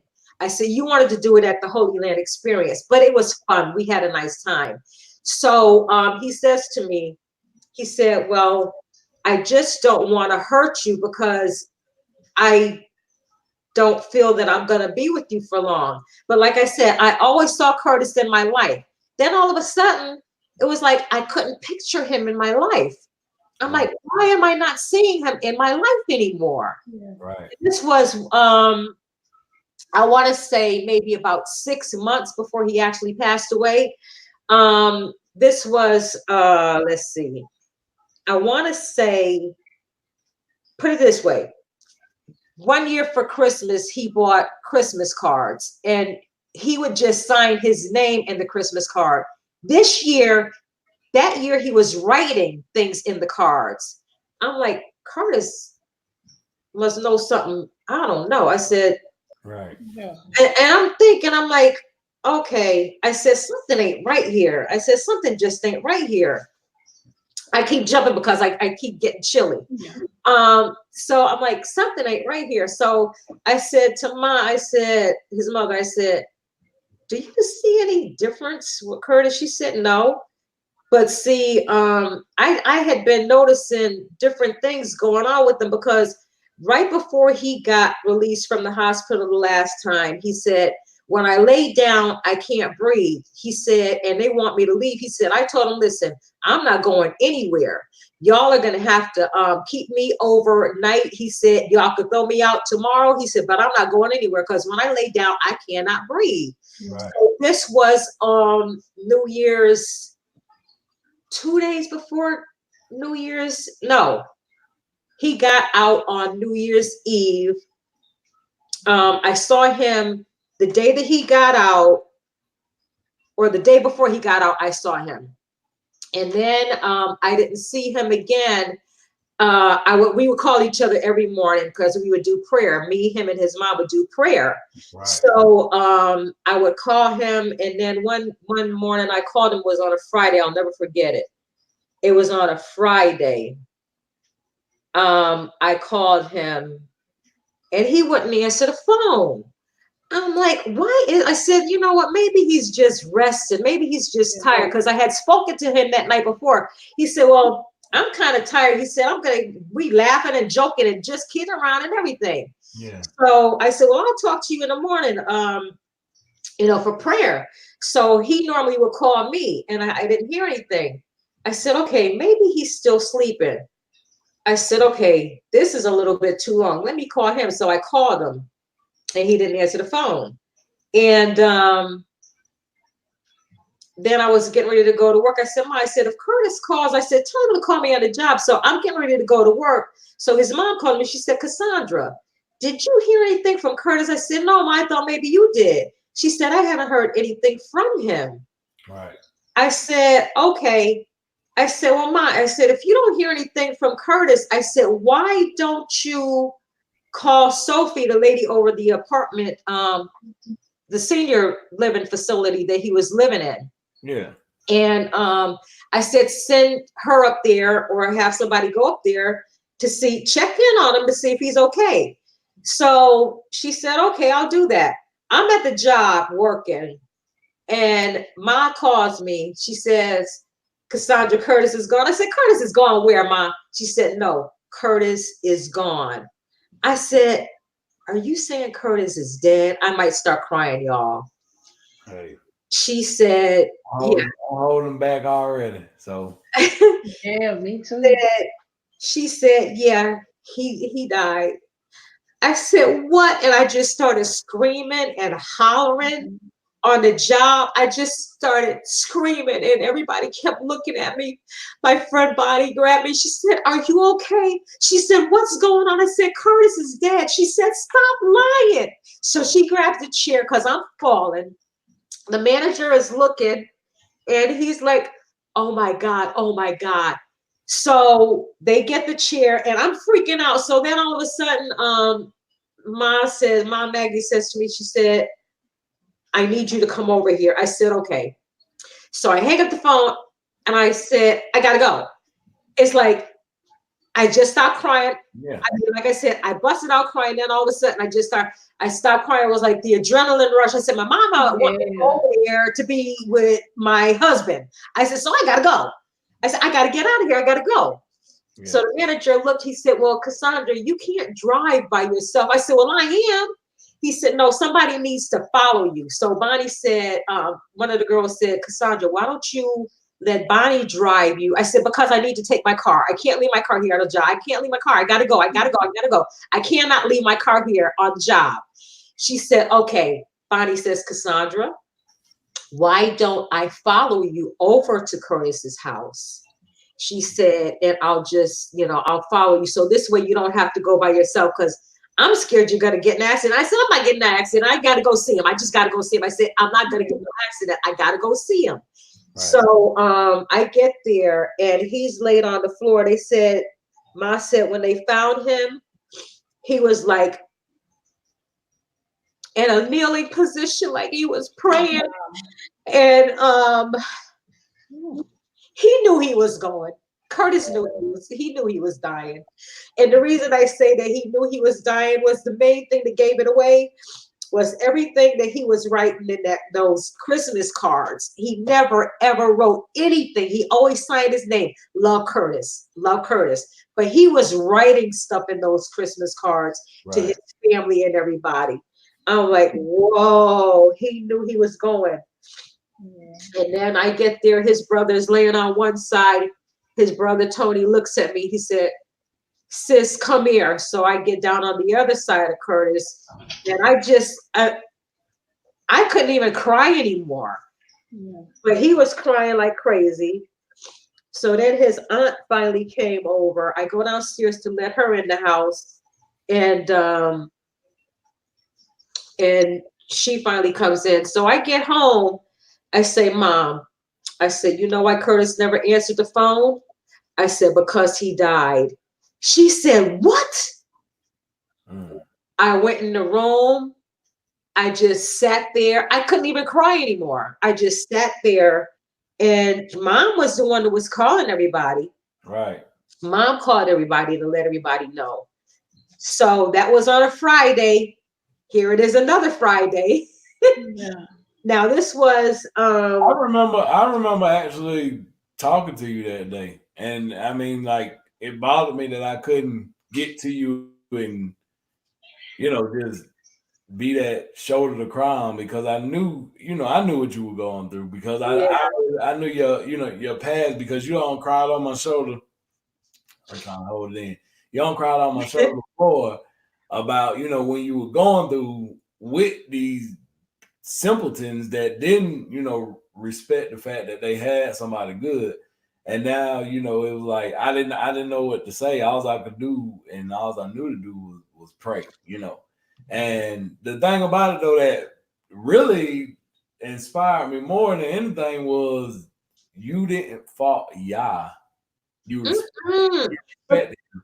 But I guess what I'm trying to say is some people, after I went through this, I went through that, and now I got somebody, and then they blame, they blame him for that happened.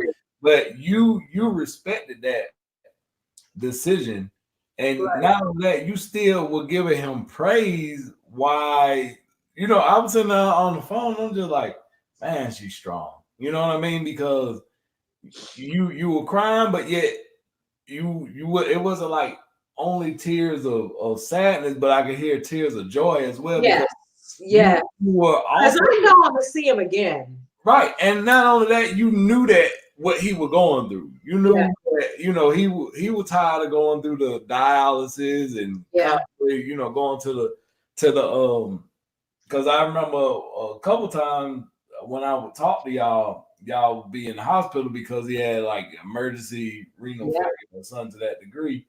And, we would pray or whatever.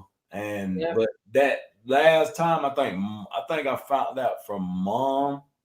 I think I found out from Mom at the grandma called or whatever. And that, like, my first thing was I need to call my aunt. So, I mean, I remember it, and it bothered me so bad that I couldn't get to you. I ended up, what year was that?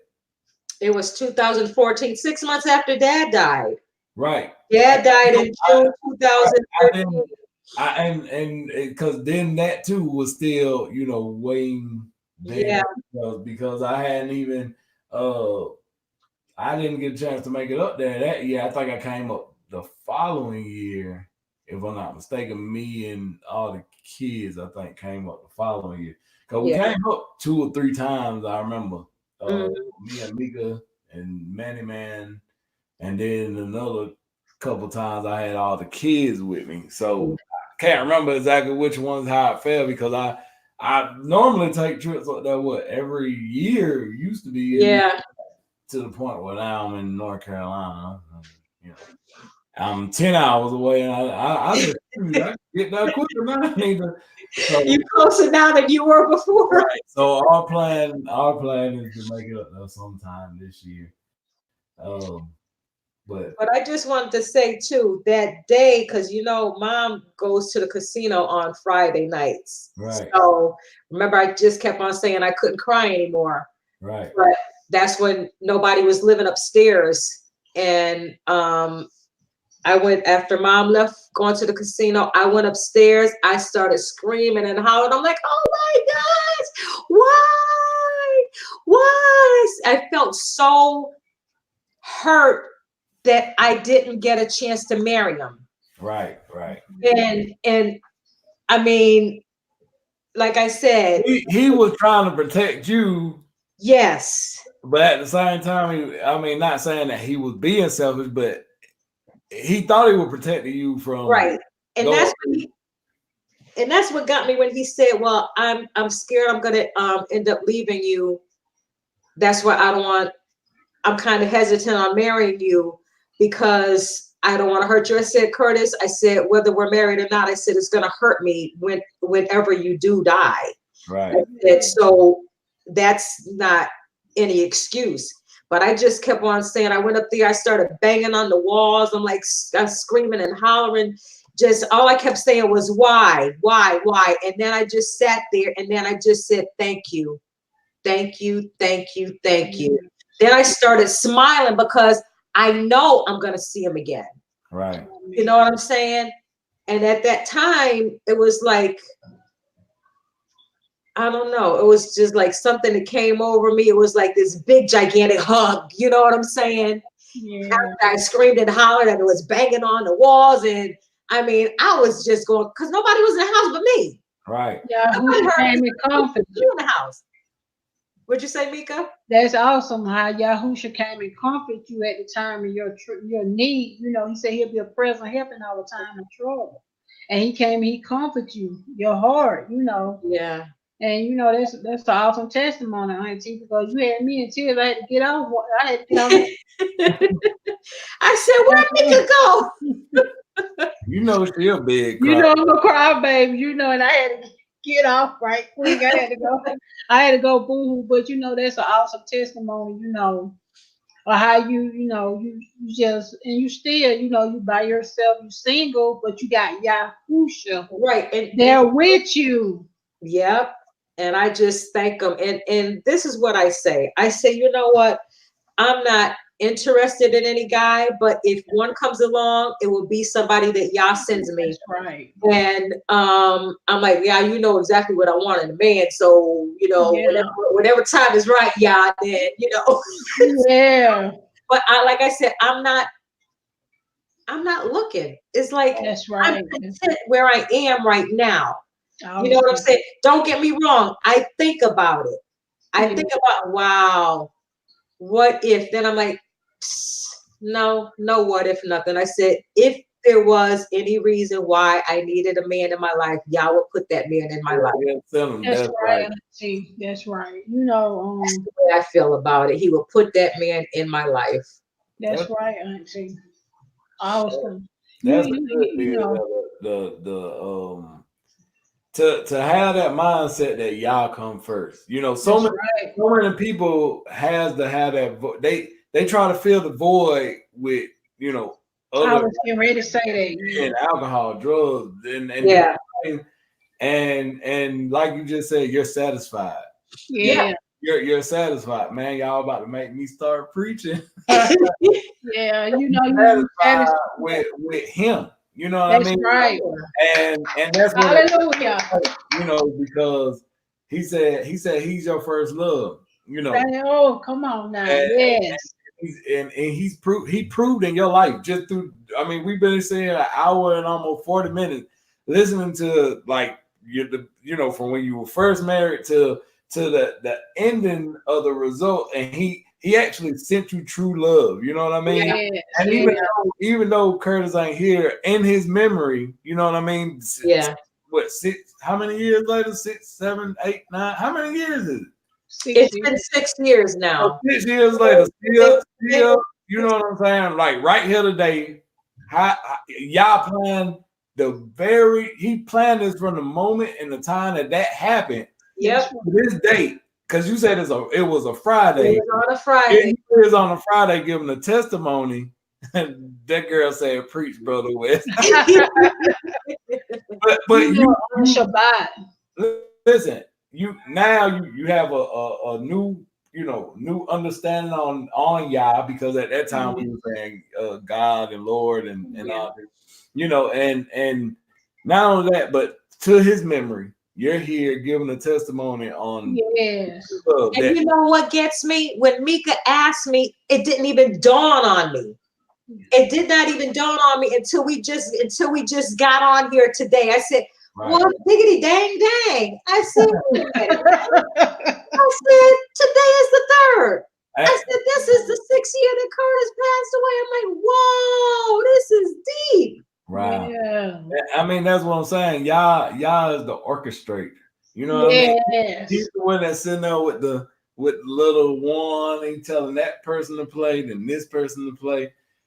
get all the trumpets to blow at the same time, all the violins to start their thing, you know, and the melody flows, you know, and it flowed into time. Like that, Yeah, that's how so, and so now you just imagine, go ahead. you just imagine whoever needed to hear these testimonies today at this time, at this hour, going through what you done went through, needed to hear this because it wasn't no coincidence that he had you do this testimony on today. On today, exactly. Ain't that something? Oh, and I just want to say this too. My great grandbaby was born on this day. She is 3 years old today. Oh, So, wow. Oh, nice. I said, wait a minute. I said, Nia was born on the day that Curtis passed away. I said, he took one away and gave me another one. You right. another one. And I said, would you look at y'all? they can only be orchestrated in that manner. Like, Yeah. That's just how y'all does things, you know. And see, that's why. And see, that's why he said, "Oh." Good. I'm sorry, but And that's oh. And that's what. Okay. And that's why. And that's why he tells us. And that's why he tells us when somebody passed, we supposed to rejoice. But when a baby is born, we supposed to cry. And that's what Dad always said. Dad always said that. Right. And so so we lost Poppy that same year. And not only that, My grandma. her grandma, and then right around that time in our Emmanuel was born. In between both of them. Yeah. Right.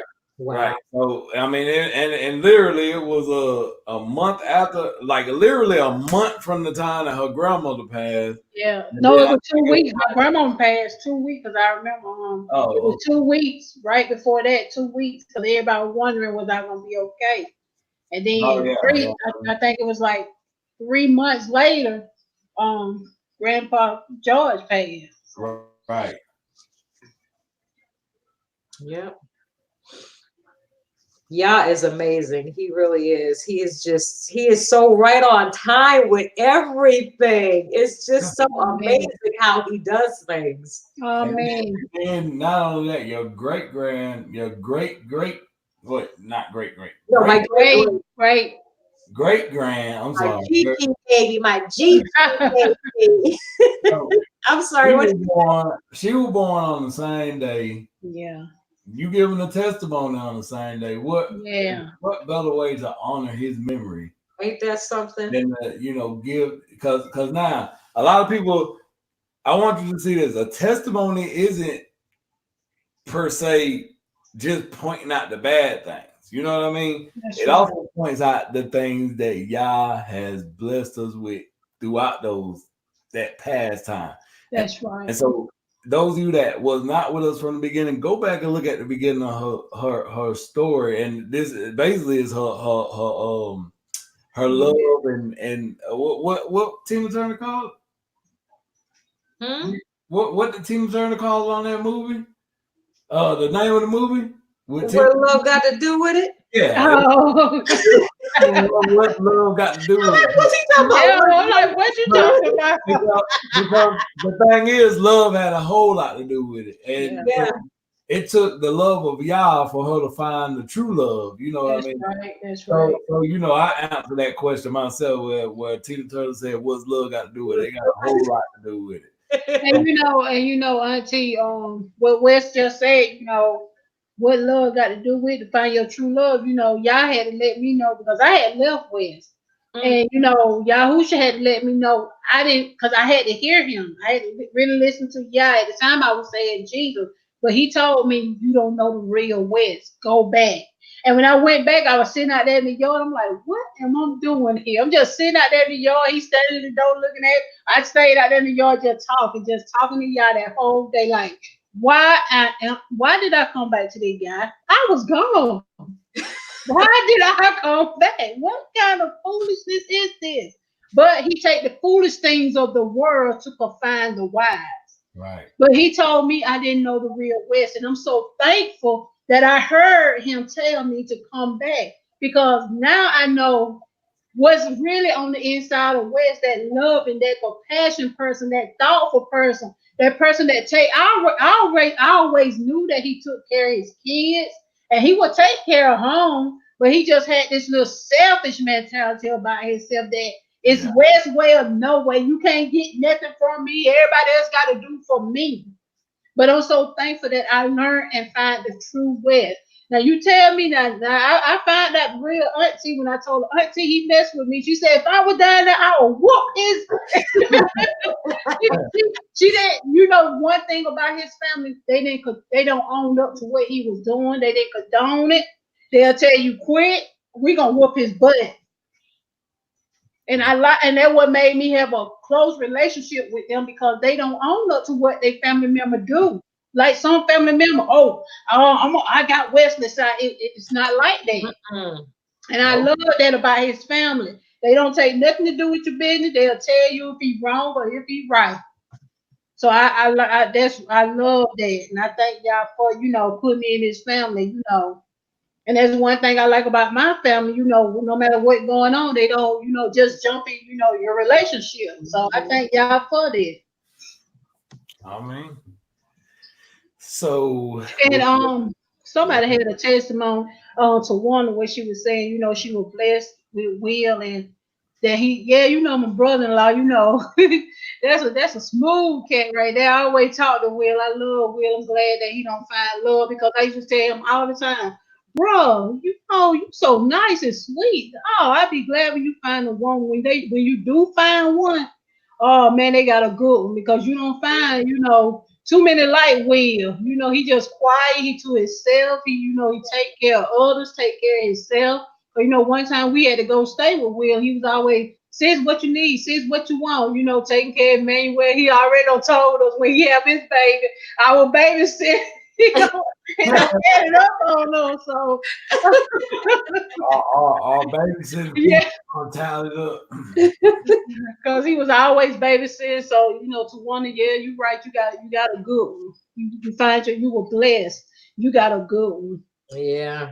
This is something I've seen, something I ain't just telling you. This stuff is something I have seen with my eyes. Well, all of them, mom and dad raised some awesome guys, Yeah. because my other brother-in-law, he awesome. They take care of their own, they take care of their families. I say it like that. They make sure their wives taken care of. So I'm blessed to be in this family and pray a lot. I'm blessed, I'm so blessed. Look at mom. She heard me say mom and dad, so she jumped. So I'm truly blessed to be in this family because they have always prayed over us and been there for me. So I thank y'all for. And he wrapped up Oh, back. oh yes, Mom. I'm glad I listened to you. I came back because I truly know. And y'all, West had truly changed. When I'm talking about the old West and the old Mika. But we find y'all, we came in to know who we truly are. Are there problems in a marriage? Yes. Yes, but we have to keep y'all the head of our lives. Do we bicker with each other? Yes. Now I'm a nitpicker. I'm gonna start telling on you. Now, all the time. I'm gonna get to telling on you after a while because it was stuff that you done too now. But we ain't gonna go into that right now. I'm gonna get you though on one of these testimonies. We gonna point out Mika how she because you was very anyway. Anyway, all right. So I'm a nitpicker, y'all. I will pick. What nitpicker? And she still do it. And then that's our relationship though. Anyways, y'all see we do it on here. We get along well though. That's my baby girl right there. But anyways, Sandy, is there anything else that you would like to add? We are coming into our 2 hours. Y'all know we got prayer tonight. Yes. Those of you that want to join in with prayer on us, we normally do it on Duo. So if any of you guys over there in the chat, we only do up to 7 people. But if you would like to join in with prayer on us, we also have a prayer line. So we can actually take it to the prayer line and we get enough people. So just let us know if you want to send us email at the bottom of the show or send us an email or either what else we got there with email and what else? We have all 3 emails up there, my personal, your personal, and then the Witnesses of Yahuwah email, and then me and you have a joint email. And or you could just send a message to the bottom below, and it'll come straight to me. Oh yeah. And I just said, if you guys want to join in, let me know, and I just send the Bible. what I we just do, House of Restoration do prayers every first and third Friday from 9 to whenever. That's just something that we do here in this house. We do our fasting. It just depends, you know what I mean, on what you want to fast from. So because there's not a lot of that going on anymore, so we try to do a fast from something, whether it be food or TV or whatever it may be, something that sparks your interest that you have to put to the side, that really get your flesh going. So we kind of learned to begin to do that. So we've been doing that for like 6 months now. So and we so yeah. So just let us know so I can know that prepare the phone line and let everybody come to the phone line if you don't if you want to come on. We got 2 men on duo. And another thing I want to say, Auntie, awesome testimony. I thank y'all for just enlightening us to what you went through and trusting in Yahusha through everything and just being a testimony because a lot of people don't want to do testimony. But he said we overcome by our testimony. I'm glad that you're doing your testimony right now. And I thank you for being obedient. I just thank Yah. I thank him. I thank him. I thank him. And I just want to say, forgive. Just forgive. I mean, what I had been through with my ex-husband, and I forgave him, is like such a freeing feeling. And he said to me, thank you for forgiving me. I said, I didn't thank you for you. I said, I thanked you for me. I said, it ain't got nothing to do with you. I said, otherwise, I would still be waking up, punching, screaming, and hollering. I said, Yah was there for me. I said, and I just thank Yah. Now I don't wake up screaming and hollering and punching the next person. Because that's what was going on when before I forgave him. I would just wake up punching and screaming and kicking and everything. So just forgive. It's easier to forgive. And I just thank Yah for teaching me, even though it took years for me to forgive him. I did. And I just thank Yah for teaching me and showing me how to forgive. Oh, and I love you, my family. Yes, we And love when you. I say that, I'm talking about everybody who's on. I'm not just talking about immediate family. Yeah. Miss Phenomenal and Brother Med. I'm talking about everybody on here is my family. Right, all our family. Hallelujah. Now. I see you, Lucy Putawanda. I'm talking to you too. Come on in here, join in on the hug. There we go. Love you guys. I'm gonna have our sister Lisa on here with us as well. So we talking to you too, Sister Lisa. Oh, hi, Sister Lisa. Hi, Sister Lisa. I didn't know she was there either. I don't think she on right now, but I'm just saying, she joined up with us. Well, whoever watches this, I call everybody my family. So. Yes. We appreciate all those that do support. We ask that y'all throw some likes on there. Yeah. Get the video generated a little bit more. Help share it so that way we can help share the testimony of YAHUSHA HaMashiach. That's what it's called for us to be witnesses. I mean, that's right. So if we don't have anything else, we have about a good hour before prayer starts. So that'll give. I know Sandy, you were just getting in, so that'll give you a little time to do whatever you need to get done. Tameka, I'm hungry. No, I'm just playing. I'm just playing, bro. But you guys just don't forget to let us know if you want to join in on prayer. Right. I mean, that's up to whoever. But we already got a little group started there. I think we got like 4 or 5 people so far. So we get 2 more in there. We could duo. But if anything over that, then we gotta go into the prayer line. Yeah. So, but yeah. All right. So if nobody else has anything, we are going. Oh, awesome testimony, brother. God, y'all be the glory. Oh yeah, brother Mecca. That was an awesome testimony. Oh yeah, I was just looking at Eye-opening. that. Yah bless you. To Yah be the glory. My God. Yes. Thank you, YAHUSHA. Thank you. Did you want to end us in prayer, Auntie?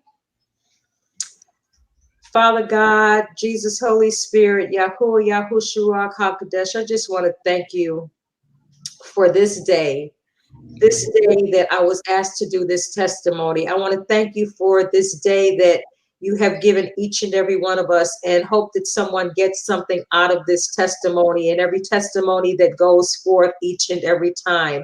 Father, we just want to thank you for being here with us each and every day. We want to thank you for the strength that you give us. We want to thank you for forgiving us so we're able to forgive others. We want to thank you for so many things, Father. And I say so many things, and I mean thank you for all things, Father. Thank you for all of us coming together each and every time we come together on Saturday, on Friday nights, and on Saturday morning, and on Saturday for Bible study, Father. Thank you for putting it into Wesley's Ruach to do the things that he's doing now. Thank you for everything that you have put in Tameka as far as the threshing floor and the testimonies and also the devotionals, Father. We just want to thank you for all that you have done and continue to do in each and every one of our lives. In Yahushua's name we pray. Amen. Amen.